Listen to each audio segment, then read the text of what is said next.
कृष्ण वंदे जगद्गुरुम्। तीसरे अध्याय का 33वां, 34वां और 35वां श्लोक। तीसरे अध्याय का 33वां श्लोक। सदृशं चेष्टते स्वस्याः प्रकृतिर्ज्ञानवान्पि प्रकृति यान्ति भूतानि निग्रह की करिष्यति। ऊपर कहे गए श्लोकों का अर्थ है, संपूर्ण प्राणी प्रकृति को प्राप्त होते हैं। ज्ञानी महापुरुष भी अपनी प्रकृति के अनुसार चेष्टा करता है। फिर इसमें किसी का हठ क्या करेगा? सदृशं चेष्टते स्वस्याः प्रकृतिर्ज्ञानवान्पि का अर्थ है, यद्यपि अंतःकरण में रागद्वेष न रहने से ज्ञानी महापुरुष की प्रकृति निर्दोष होती है और वह प्रकृति के वशीभूत नहीं होता, तथापि वह चेष्टा तो अपनी प्रकृति स्वभाव के अनुसार ही करता है। जैसे कोई ज्ञानी महापुरुष अंग्रेजी भाषा नहीं जानता और उससे अंग्रेजी बोलने के लिए कहा जाए तो वह बोल नहीं सकेगा। वह जिस भाषा को जानता है उसी भाषा में बोलेगा। भगवान भी अपनी प्रकृति स्वभाव को वश में करके जिस योनि में अवतार लेते हैं उसी योनि के स्वभाव के अनुसार चेष्टा करते हैं। जैसे भगवान राम या कृष्ण रूप से मनुष्य योनि में अवतार लेते हैं तथा मत्स्य, कच्छप, वराह आदि योनियों में अवतार लेते हैं तो वहां उस योनि के अनुसार ही चेष्टा करते हैं। तात्पर्य है कि भगवान के अवतारी शरीरों में भी वर्ण योनि के अनुसार स्वभाव की भिन्नता रहती है, पर परवशता नहीं रहती। इसी तरह जिन महापुरुषों का प्रकृति जड़ता से संबंध विच्छेद हो गया है उनमें स्वभाव की भिन्नता तो रहती है पर परवशता नहीं रहती। परंतु जिन मनुष्यों का प्रकृति से संबंध विच्छेद नहीं हुआ है उनमें स्वभाव की भिन्नता और परवशता दोनों रहती हैं। प्रकृति यान्ति भूतानि का अर्थ है, जितने भी कर्म किए जाते हैं वे स्वभाव अथवा सिद्धांत को सामने रखकर किए जाते हैं। स्वभाव दो प्रकार का होता है, रागद्वेष रहित और रागद्वेष युक्त। जैसे रास्ते में चलते हुए कोई बोर्ड दिखाई दिया और उस पर लिखा हुआ पढ़ लिया तो यह पढ़ना न तो राग द्वेष से हुआ और न किसी सिद्धांत से, अपितु रागद्वेष रहित स्वभाव से स्वतः हुआ। किसी मित्र का पत्र आने पर उसे रागपूर्वक पढ़ते हैं और शत्रु का पत्र आने पर उसे द्वेषपूर्वक पढ़ते हैं तो यह पढ़ना रागद्वेष युक्त स्वभाव से हुआ। गीता, रामायण आदि सत शास्त्रों को पढ़ना सिद्धांत से पढ़ना हुआ। मनुष्य जन्म परमात्म प्राप्ति के लिए ही है, अतः परमात्म प्राप्ति के उद्देश्य से कर्म करना भी सिद्धांत के अनुसार कर्म करना है। इस प्रकार देखना, सुनना, सूंघना, स्पर्श करना आदि मात्र क्रियाएं स्वभाव और सिद्धांत दोनों से होती हैं। रागद्वेष रहित स्वभाव दोषी नहीं होता, प्रत्युत रागद्वेष युक्त स्वभाव दोषी होता है। रागद्वेष पूर्वक होने वाली क्रियाएं मनुष्य को बांधती हैं क्योंकि इनसे स्वभाव अशुद्ध होता है और सिद्धांत से होने वाली क्रियाएं उद्धार करने वाली होती हैं क्योंकि इनसे स्वभाव शुद्ध होता है। स्वभाव अशुद्ध होने के कारण ही संसार से माने हुए संबंध का विच्छेद नहीं होता। स्वभाव शुद्ध होने से संसार से माने हुए संबंध का सुगमतापूर्वक विच्छेद हो जाता है।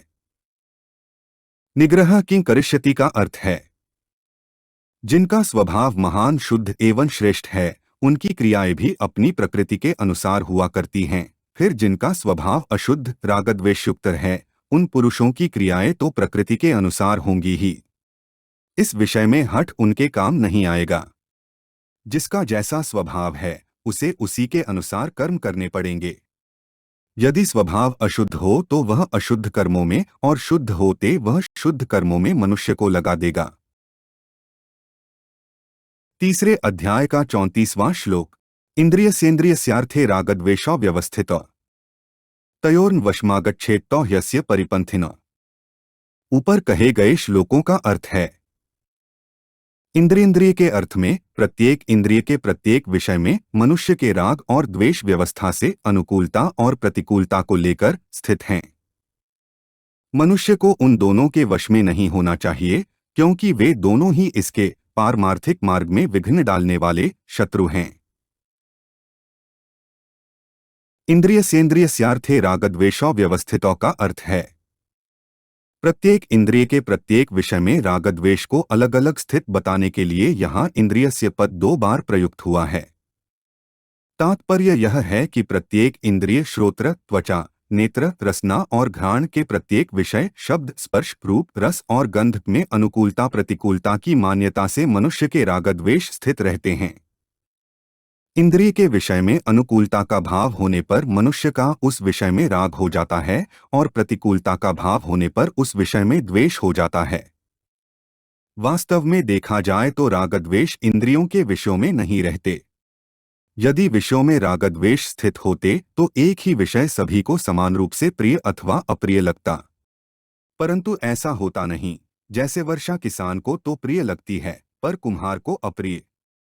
एक मनुष्य को भी कोई विषय सदा प्रिय या अप्रिय नहीं लगता। जैसे ठंडी हवा गर्मी में अच्छी लगती है पर सर्दी में बुरी। इस प्रकार सब विषय अपने अनुकूलता या प्रतिकूलता के भाव से ही प्रिय अथवा अप्रिय लगते हैं, अर्थात मनुष्य विषयों में अपना अनुकूल या प्रतिकूल भाव करके उनको अच्छा या बुरा मानकर रागद्वेष कर लेता है। इसलिए भगवान ने रागद्वेष को प्रत्येक इंद्रिय के प्रत्येक विषय में स्थित बताया है। तयोर्न वशमागच्छेत का अर्थ है।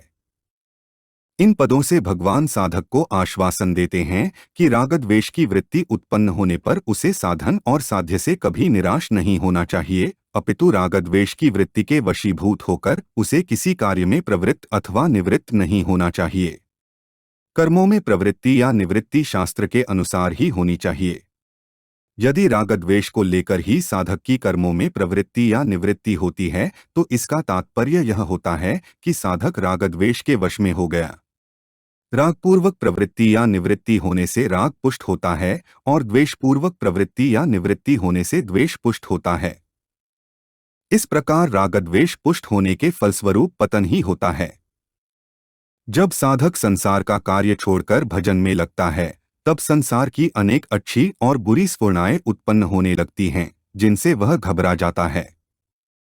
यहाँ भगवान साधक को मानो आश्वासन देते हैं कि उसे इन स्फुरणाओं से घबराना नहीं चाहिए। इन स्फुरणाओं की वास्तव में सत्ता ही नहीं है, क्योंकि ये उत्पन्न होती हैं और यह सिद्धांत है कि उत्पन्न होने वाली वस्तु नष्ट होने वाली होती है। तो यस्य परिपंथिनों का अर्थ है पारमार्थिक मार्ग में रागद्वेष ही साधक की साधन संपत्ति को लूटने वाले मुख्य शत्रु हैं, परंतु इस ओर प्रायः साधक ध्यान नहीं देता। यही कारण है कि साधन करने पर भी साधक की जितनी आध्यात्मिक उन्नति होनी चाहिए उतनी होती नहीं। प्रायः साधकों की यह शिकायत रहती है कि मन नहीं लगता, पर वास्तव में मन का न लगना उतना बाधक नहीं है जितने बाधक रागद्वेष हैं। इसलिए साधक को चाहिए कि वह मन की एकाग्रता को महत्व न दे और जहाँ जहाँ रागद्वेष दिखाई दे वहाँ से उनको तत्काल हटा दे। तीसरे अध्याय का 35वां श्लोक। श्रेयान् स्वधर्मो विगुणः परधर्मात् स्वनुष्ठितात्। स्वधर्मे निधन श्रेयः परधर्मो भयावहः। ऊपर कहे गए श्लोकों का अर्थ है अच्छी तरह आचरण में लाए हुए दूसरे के धर्म से गुणों की कमी वाला अपना धर्म श्रेष्ठ है। अपने धर्म में तो मरना भी कल्याणकारक है और दूसरे का धर्म भय को देने वाला है। श्रेयान् स्वधर्मो विगुणः परधर्मात् स्वनुष्ठितात् का अर्थ है अन्य वर्ण आश्रम आदि का धर्म कर्तव्य बाहर से देखने में गुण संपन्न हो, उसके पालन में भी सुगमता हो, पालन करने में मन भी लगता हो, धन वैभव सुख सुविधा मान बड़ाई आदि भी मिलती हो और जीवन भर सुख आराम से भी रह सकते हो, तो भी उस पर धर्म का पालन अपने लिए विहित न होने से परिणाम में भय दुख को देने वाला है। इसके विपरीत अपने वर्ण आश्रम आदि का धर्म बाहर से देखने में गुणों की कमी वाला हो, उसके पालन में भी कठिनाई हो, पालन करने में मन भी न लगता हो, धन वैभव सुख सुविधा मान बड़ाई आदि भी न मिलती हो और उसका पालन करने में जीवन भर कष्ट भी सहना पड़ता हो, तो भी उस स्वधर्म का निष्काम भाव से पालन करना परिणाम में कल्याण करने वाला है। इसलिए मनुष्य को किसी भी स्थिति में अपने धर्म का त्याग नहीं करना चाहिए, प्रत्युत निष्काम निर्मम और अनासक्त होकर स्वधर्म का ही पालन करना चाहिए। स्वधर्मे निधन श्रेयः का अर्थ है स्वधर्म पालन में यदि सदा सुखाराम धन संपत्ति मान बड़ाई आदर सत्कार आदि ही मिलते तो वर्तमान में धर्मात्माओं की टोलियां देखने में आती, परंतु स्वधर्म का पालन सुख अथवा दुख को देखकर नहीं किया जाता, प्रत्युत भगवान अथवा शास्त्र की आज्ञा को देखकर निष्काम भाव से किया जाता है। इसलिए स्वधर्म अर्थात अपने कर्तव्य का पालन करते हुए यदि कोई कष्ट आ जाए तो वह कष्ट भी उन्नति करने वाला होता है। वास्तव में वह कष्ट नहीं अपितु तप होता है। उस कष्ट से तप की अपेक्षा भी बहुत जल्दी उन्नति होती है। कारण कि तप अपने लिए किया जाता है और कर्तव्य दूसरों के लिए। जानकर किए गए तप से उतना लाभ नहीं होता जितना लाभ स्वतः आए हुए कष्टरूप तप से होता है। जिन्होंने स्वधर्म पालन में कष्ट सहन किया और जो स्वधर्म का पालन करते हुए मर गए वे धर्मात्मा पुरुष अमर हो गए। लौकिक दृष्टि से भी जो कष्ट आने पर भी अपने धर्म कर्तव्य पर डटा रहता है उसकी बहुत प्रशंसा और महिमा होती है। परधर्मो भयावह का अर्थ है यद्यपि परधर्म का पालन वर्तमान में सुगम दिखता है तथापि परिणाम में वह सिद्धांत से भयावह है। यदि मनुष्य स्वार्थ भाव का त्याग करके परहित के लिए स्वधर्म का पालन करे तो उसके लिए कहीं कोई भय नहीं है। हमारे चैनल को सब्सक्राइब करें। अगर यह जानकारी आपको अच्छी लगी तो वीडियो को लाइक करें, वीडियो को अपने दोस्तों के साथ शेयर करें, अपने सुझाव हमें कमेंट करके बताएं। जय श्री कृष्णा।